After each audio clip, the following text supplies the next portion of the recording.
Magandang gabi sa inyo lahat. Ako si June. Pasensya na po, ngayon lang tayo nakapag-vlog dahil nagdaos ang aking ina ng kanyang 90th birthday.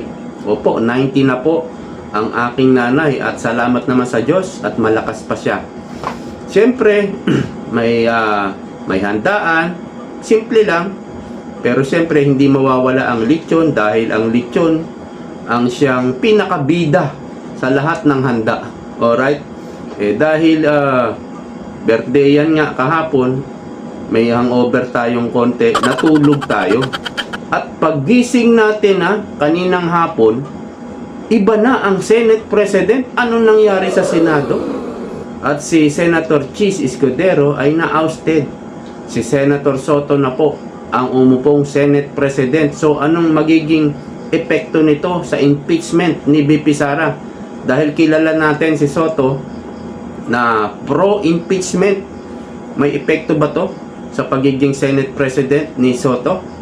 Mabubuhay kaya nila ang natutulog na impeachment laban kay VP Sara?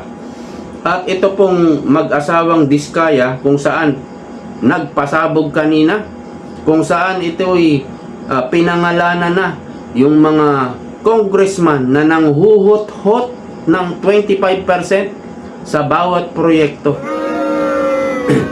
Siyempre, may mga pumalag na congressman. Unang-una na dito, ang aming mayor, no? Ay hindi daw siya, parang wala siyang kinalaman dito. Ang aming mayor dito sa San Jose del Monte, Bulacan, na si dating Congressman Robes, na ngayon ay mayor na nga. At siyempre pumalag din diyan yung ibang congressman, lalo na yung yung Tambaloslos. Pumalag din po. Pero saka na natin siya tatalakayin. Okay. Pag-usapan po natin muna itong Senate presidency, ang nangyaring kudeta sa Senado, at mayroon ba itong implikasyon o epekto sa impeachment kay VP Sara. Ganun pa man, ang impeachment po laban kay VP Sara, liyamado na po si VP Sara dito. Dahil ito'y diniklara na unconstitutional ng Supreme Court. Pero mayroon pong mga inihain ng mga series po ito, series of motion for reconsideration. Maraming inihain ng motion for reconsideration. At kapag nabaliktad po, pinaboran ang motion for reconsideration, pwede pong buksan ni Soto itong naka-archive na impeachment laban kay VP Sara. So what? Okay lang, mas maganda nga yan na harapin ni VP Sara yan para malaman talaga natin na ito'y paninira lang kay VP Sara at ito'y para lang siya ma-eliminate sa 2028 election. So kung sakaling matuloy yan at ma-impeach si VP Sara, there is a big question. Hindi lang big, parang giant na question. Paano naging guilty? Paano na-impeach si VP Sara? Dineclare na nga ito ng Supreme Court na unconstitutional. So, ang question na yan, hindi po mawawala. Malalagay lang po sa alanganin ang Senado. Masisira lang po ang Senado. At I'm sure, marami pong papabor kay VP Sara na hindi ma-impeach. Dahil mga survival yung mga yan Yung mga lalo na yung mga re-electionist. Hindi sila mananalo sa susunod. Lalo na sa Mindanao at sa Visayas. Hindi sila mananalo sa susunod na re-election nila. At ano na mangyayari sa mga posisyon kagaya ni Marcoleta bilang chairman ng Blue Ribbon Committee? Lahat po yan kusang magre-resign. Lahat po under Senate President Chis Escudero ng mga in-appoint ni Senator Chis Escudero. Lahat po yan kusang magre-resign. Mababakante po yan. Kaya ang nakita natin yung gustong pasabugin ni Senator Chis Escudero at Senator Marcoleta sa Blue Ribbon Committee ay pinasabog na nila kanina. Dahil ramdam na nila, alam nila na mapapalitan na si Senator Chis, alam nila si Senator Marcoleta mapapalitan na rin bilang Senate Blue Ribbon Committee Chairman. Kaya pinasabog na nila, pinakanta na nila itong mag-asawang Diskaya. At syempre, pumalag nga dito ang aming mayor na dating congressman na si Robes. Alright? Ito po yung sabi ni Robes. Official statement of Mayor Florida P. Robes. Kung sino man gumagamit ng pangalan ko, mangilabot naman kayo. Alright? Former lawmaker, now city mayor of San Jose del Monte, Bulacan, Florida Robes, called out the statement of Curly Diskaya regarding her alleged involvement with contractors of flood control projects.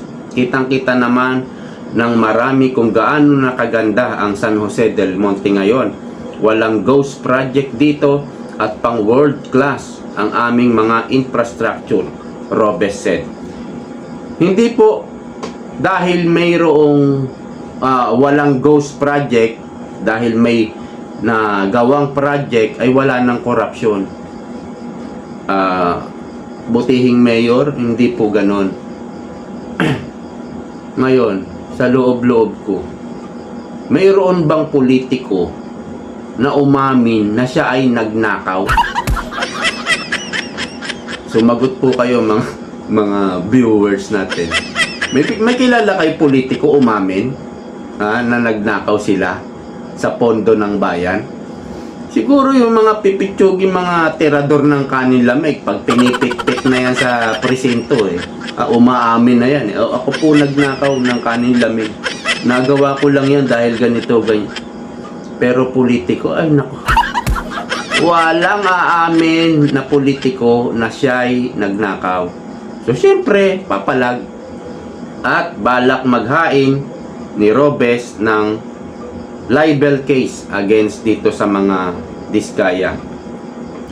At meron din ako nabasa, si Speaker pumapalag din. Siyempre, siguro sa ibang vlog natin talakayin yan.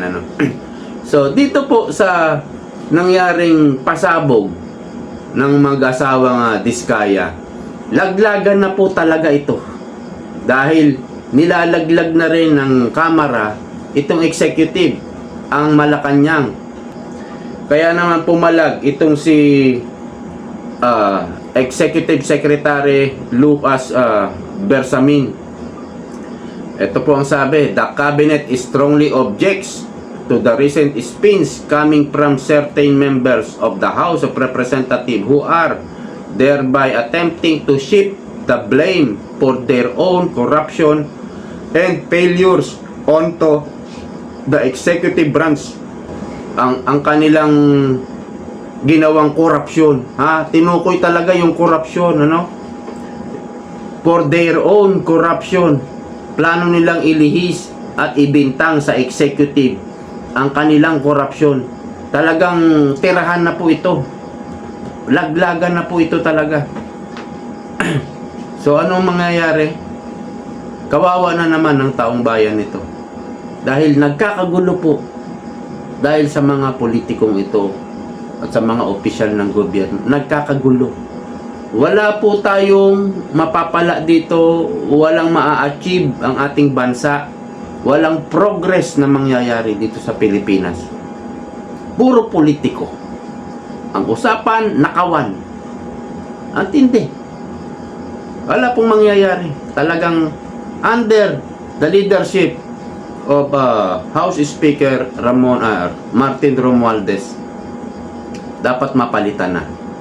Okay, napalitan na si Senator Chis Escudero just because of flood control. Hindi po yan because of impeachment. Because of corruption. Kasi, andyan naririnig natin pangalan ni Villanueva na meron daw mga kilalang district engineer, mga parang may corruption din si Chis Escudero. Yun mga naririnig natin. Kaya siguro nagkaganyan. At itong Blue Ribbon Hearing Committee, marami pong natatakot.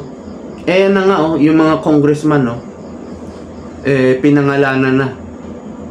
may mga senador yata na natatakot sa hearing ni Marcoleta. Parang walang sasantuhin si Marcoleta kahit kapwa niya senador eh. Kung masasagasaan eh, sasagasaan talaga eh. Dahil tapat po itong taong ito eh. Kaya parang may mga natatakot. Ang nakita ko dito, si Villanueva parang natatakot kay Marcoleta. Ha? Kaya siguro yung ibang senador nabigyan din ng 25%, hindi natin alam. At baka lumala pa itong investigasyon ni Marcoleta, nagrego doon sa Senado.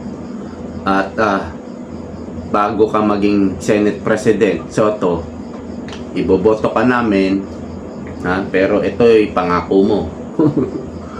Maaaring patayin na po ang hearing dyan sa Blue Ribbon Committee tungkol po sa flood control. Or, kung ituloy man yan, sana ituloy.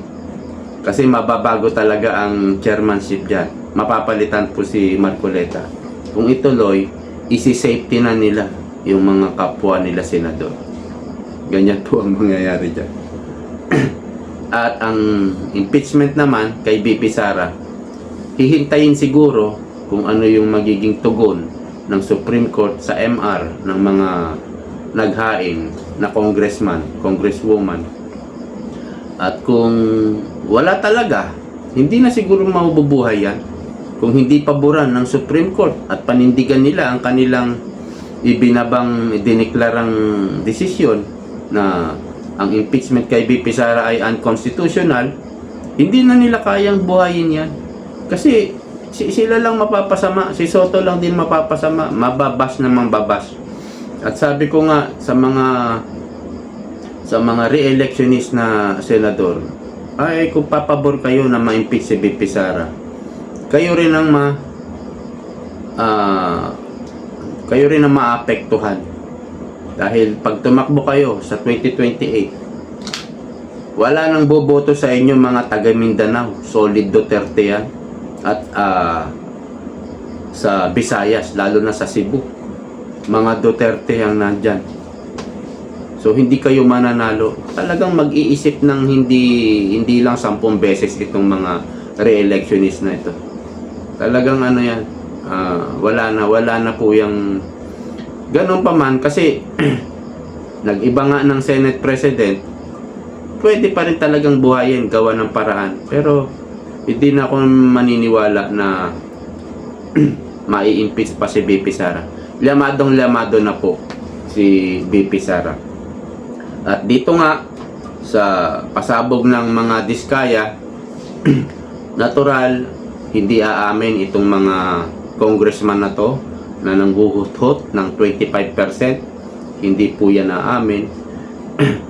Pero sana matuloy itong investigasyon.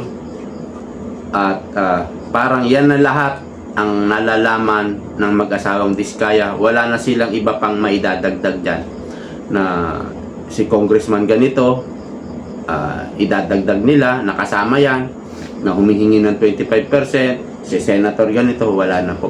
Yun na yun. Lahat ng sinabi, nagtataka tayo, bakit walang congressman ng Maynila? Wala si Abante, wala si Chihuahua. Siguro, hindi nila naging contractor ang mga diskaya. So, wala silang transaction dyan na nangyari. Sabi nga ni Abante, mayroon siyang sariling contractor. Diba, nadulas siya, may contractor, sinabi niya. So, baka iba yung contractor nila. Or baka sila rin yung contractor, pinapasabkon lang sa mga pipitsuging contractor. Okay, hanggang dito na lamang po. Maraming salamat sa panonood. See you po next time. Bye-bye.